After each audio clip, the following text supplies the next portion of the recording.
إليكم قائمة المسلسلات اليمنية التي ستعرض في رمضان 2026 باختصار.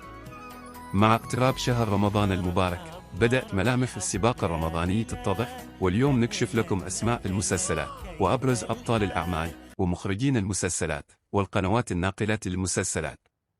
وفي هذا الفيديو سنوضح لكم باختصار. أولاً، مسلسل عائلة صالح تم تصويره في مصر، ومن بطولة حسن الجماعي وخالد السياغي، ومن إخراج حمدي منصور، ويعرض على قناة 7.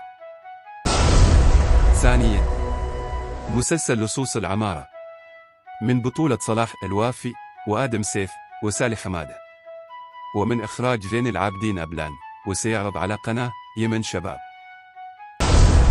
ثالثاً، مسلسل دروب المرجلة الجزء الثالث من بطولة صلاح لوافي وأشواق علي وزيدون العبيدي، ومن إخراج وليد العلفي، ويعرض على قناة السعيدة.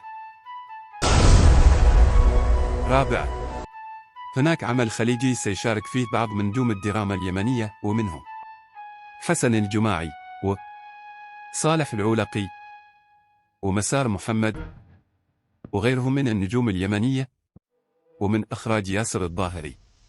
لم يتم تحديد قناة العرض. خامساً، تقوم قناة المهرية بتحضير لمسلسل جديد لم يتم الكشف عن اسمه، من إخراج ياسر الظاهري، وسيعرض على قناة المهري. سادساً، هناك مسلسل من إخراج سيف الدين الوافي، ولكن لم يتم الكشف عن اسمه.